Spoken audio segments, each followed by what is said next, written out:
Help line നമ്പറുണ്ട്.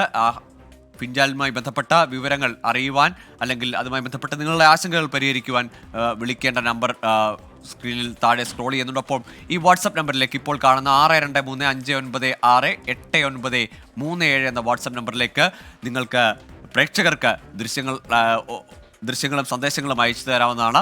24ലേക്ക് നിങ്ങൾ പകർത്തുന്ന ദൃശ്യങ്ങൾ അയച്ചു തരാൻ പ്രത്യേകിച്ച് തമിഴ്നാട്ടിലുള്ള മലയാളികൾക്ക് ഈ വാട്സപ്പ് നമ്പറിലേക്ക് ദൃശ്യങ്ങൾ അയച്ചു തരാവുന്നതാണ്. ഒരിക്കൽ കൂടി ആ നമ്പർ ആവർത്തിക്കുന്നു: 6235958937. ഈ വാട്സപ്പ് നമ്പറിലേക്ക് നിങ്ങൾക്ക് ഈ ഫിൻജാൽ ചുഴലിക്കാറ്റുമായി ബന്ധപ്പെട്ട് നിങ്ങളുടെ പ്രദേശത്ത് എന്താണ് സാഹചര്യം എന്നത് നമുക്ക് ദൃശ്യങ്ങളിലൂടെ അറിയിക്കുവാനും അയച്ചു തരുവാൻ കഴിയും. ഇതാണ് നിലവിലെ സാഹചര്യം. ഇപ്പോൾ റഹീസ് ഒരിക്കൽ കൂടി ചേരുകയാണ്. റഹീസ്, വരും ദിവസങ്ങളിലും ഈ കാറ്റ് കര തൊട്ടാലും അതിൻ്റെ ശക്തി കുറഞ്ഞാലും 2-ാം തീയതി 3-ാം തീയതി വരെയൊക്കെ ശക്തമായ മഴ തുടരുമെന്നതാണ് ഒരു പ്രഡിക്ഷനായി നിൽക്കുന്നത്. അതുതന്നെയല്ലേ അതിൻ്റെ ഒരു ആശങ്കയും?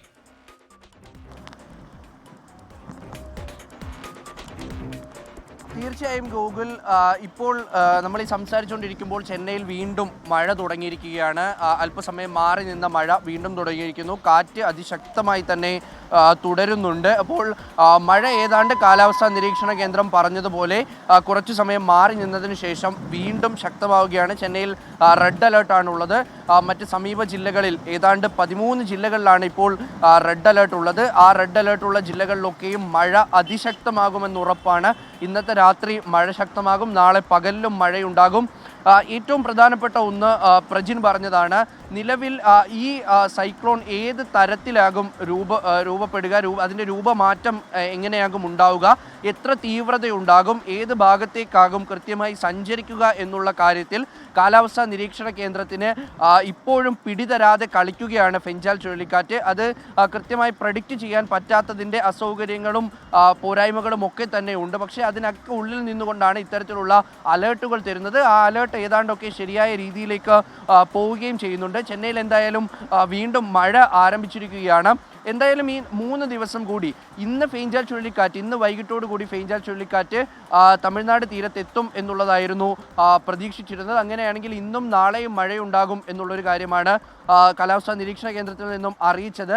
ഇനി അഥവാ നാളെ രാവിലെയാണ് ചുഴലിക്കാറ്റ് തമിഴ്നാട് തീരം തൊടുന്നത് എങ്കിൽ ഒരുപക്ഷെ നാളെയും മറ്റന്നാൾ ഉച്ചവരെയും ഇത്തരത്തിൽ മഴ തുടരാൻ സാധ്യതയുണ്ട്. അങ്ങനെയാണ് എങ്കിൽ നാളെ ഇതേപോലെ മഴ തുടർന്നു കഴിഞ്ഞാൽ തമിഴ്നാടിൻ്റെ പല പ്രദേശങ്ങളും, പ്രത്യേകിച്ച് ചെന്നൈയുടെയും ചെങ്കൽപ്പെട്ടിൻ്റെയും തിരുവള്ളൂരിൻ്റെയും മയിലാടുതുറയുടെയും ഒക്കെ പല പ്രദേശങ്ങളും വെള്ളത്തിനടിയിലാകും. അത് ഒരു തരത്തിലും അത്ര കണ്ടൊരു മഴ താങ്ങാൻ നിലവിലെ സംവിധാനങ്ങൾക്കും കഴിയുമോ എന്നുള്ള ആശങ്കയുണ്ട്. കാരണം ഇന്ന് ഇത്രയും നേരം മഴ പെയ്തപ്പോൾ കാലാവസ്ഥാ നിരീക്ഷണ കേന്ദ്രം പറഞ്ഞതിൻ്റെ ഒരു 30% മഴ മാത്രമേ ഇപ്പോഴും പെയ്തിട്ടുള്ളൂ. ഇന്ന് രാത്രി അതായത് ഒരു 10 മണിക്കൊക്കെ ശേഷം വലിയ മഴയുണ്ടാകുമെന്നാണ് മുന്നറിയിപ്പുള്ളത്.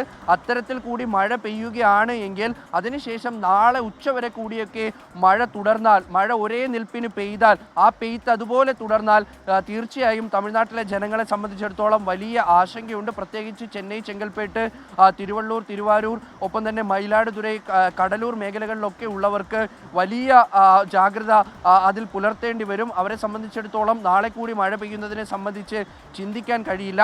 അപ്പോൾ അത്തരത്തിൽ മഴയുടെ തോതും ഈ കാറ്റിൻ്റെ ഗതിയുമൊക്കെ ഇനിയും പ്രഡിക്റ്റ് ചെയ്യാൻ പറ്റാത്ത തരത്തിൽ, കൃത്യമായി വരച്ചു കാട്ടാൻ കഴിയാത്ത തരത്തിലൊക്കെ ഇപ്പോഴും നിലകൊള്ളുന്നു. അതൊരു ആശങ്കയായി തന്നെ ഒരു ഭാഗത്ത് തുടരുന്നു. പക്ഷേ അപ്പോഴും സർക്കാർ ചെയ്യുന്ന കുറച്ച് കാര്യങ്ങളുണ്ട്. കഴിഞ്ഞൊരു 2 ആഴ്ച മുൻപാണ് ഒരു 2 ദിവസത്തെ അതിതീവ്ര മഴ തമിഴ്നാട്ടിൽ ഉണ്ടാകും എന്നുള്ളൊരു പ്രഖ്യാപനം ഉണ്ടായിരുന്നു. അത് അത്ര വലിയ മഴയൊന്നുമായില്ല. പക്ഷേ സർക്കാർ സംവിധാനങ്ങൾ കൃത്യമായി പ്രവർത്തിച്ചിരുന്നു. ഓടകൾ കൃത്യമായി വൃത്തിയാക്കി, ഏതെങ്കിലും തരത്തിലുള്ള ബ്ലോക്കുകൾ ഉണ്ടെങ്കിൽ അത് മാറ്റി, കുറച്ചു നേരത്തേക്ക് ഇത്തരത്തിലുള്ള ഈ മെട്രോയുടെ അടക്കമുള്ള പണികൾ നിർത്തിവെച്ചു. വെള്ളക്കെട്ടുണ്ടാകുന്ന സ്ഥലങ്ങളിൽ കൃത്യമായി ഇടപെട്ട് ഓരോ പ്രാദേശിക ഭരണ കേന്ദ്രങ്ങളും അവിടെ ഇടപെട്ടുകൊണ്ട് വെള്ളക്കെട്ട് ശാശ്വത പരിഹാരമുണ്ടാക്കി ജനങ്ങൾക്ക് കൃത്യമായി ഭക്ഷണം എത്തിച്ചു. അപ്പോൾ അത്തരത്തിൽ 2 ആഴ്ച മുൻപ് ഉണ്ടായൊരു സാഹചര്യത്തെ തമിഴ്നാട് സർക്കാർ നേരിട്ടിട്ടുണ്ട്. അതുപോലെ തന്നെ ഈ ചുഴലിക്കാറ്റിനെയും നേരിടാൻ കഴിയും എന്നുള്ളൊരു വിശ്വാസമാണ് ഇപ്പോൾ മുഖ്യമന്ത്രി MK സ്റ്റാലിനും ഉപമുഖ്യമന്ത്രി ഉദയനിധി സ്റ്റാലിനും പങ്കുവെക്കുന്നത്. ഓരോ നിമിഷവും കാലാവസ്ഥാ നിരീക്ഷണ കേന്ദ്രത്തിലുള്ളവരുമായി ഇവർ ബന്ധപ്പെടുന്നുണ്ട്. കൃത്യമായി സ്ഥലത്തെത്തി ഓരോ നദികളിലുമൊക്കെ എത്തി അതിൻ്റെ ജലനിരപ്പ് പരിശോധിക്കുന്നു. വെള്ളക്കെട്ട് കൂടുതലുള്ള സ്ഥലങ്ങളിൽ ഇവർ നേരിട്ടെത്തുന്നു. DMKയുടെ മുഴുവൻ മുഴുവൻ MLA-മാരും മന്ത്രിമാരും MP-മാരും ഒക്കെ ഇറങ്ങി കൃത്യമായി അവർ ജനങ്ങളിലേക്ക് എത്തുന്നുണ്ട്. പക്ഷേ മഴയാണ്, കാലാവസ്ഥയാണ്, എത്ര കണ്ട് പിടിച്ചാൽ കയ്യിലിരിക്കും എന്നുള്ളതിനെ സംബന്ധിച്ച് എല്ലാവർക്കും ഒരുപോലെ ആശങ്കയുണ്ട്. ആ ആശങ്ക സർക്കാർ സംവിധാനങ്ങൾക്കുമുണ്ട്. അതിൻ്റെ ഒരു ആശങ്കയിലൊക്കെ അവരുണ്ട് എങ്കിലും ഉണർന്നു പ്രവർത്തിക്കുന്നുണ്ട്. ജനങ്ങൾ കൃത്യമായി സഹകരിക്കുന്നതാണ് ഇപ്പോൾ സർക്കാരിന് മുന്നിലുള്ള ഒരു ആശ്വാസം. അതുകൊണ്ട് തന്നെ ഇതുവരെ വലിയ കാഷ്വാലിറ്റി ഒന്നും ഉണ്ടായിട്ടില്ല. റോഡിലോട്ടൊക്കെ മരം ഒടിഞ്ഞു വീഴുന്ന നിരവധി സാഹചര്യങ്ങൾ ഉണ്ടായിരുന്നു. പക്ഷേ അപ്പോഴും ആർക്കും അങ്ങനെ പരിക്ക് പറ്റുന്നതിലോട്ടൊന്നും വരാത്തത് ഈ ഹർത്താൽ സമാനമായ ഒരു സാഹചര്യത്തിലേക്ക് ചെന്നൈ പോലെയുള്ള ഒരു പ്രദേശം സർക്കാർ വാക്കുകളെ അംഗീകരിച്ചുകൊണ്ട് മുൻപത്തെ പ്രളയത്തിൻ്റെയൊക്കെ പരിചയത്തിൻ്റെ പുറത്ത് അല്ലെങ്കിൽ അത് കണ്ടതിൻ്റെ ആ ഒരു കാഴ്ചയുടെ പുറത്തൊക്കെ അവർ നിരത്തിൽ നിന്നും റോഡുകളിൽ നിന്നൊക്കെ മാറി നിൽക്കുന്നതാണ്. ഗതാഗത പ്രശ്നങ്ങൾ എന്തായാലും 2 ദിവസം കൂടി തുടരാനാണ് സാധ്യത.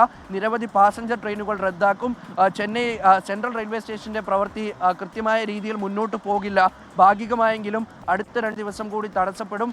കാര്യങ്ങൾ ഇത്തരത്തിലാണ് പോകുന്നത് എങ്കിൽ ചെന്നൈ എയർപോർട്ടിൻ്റെ കാര്യവും ഏതാണ്ട് ഇന്ന് പൂർണ്ണമായും പ്രവർത്തിക്കാൻ കഴിയില്ല.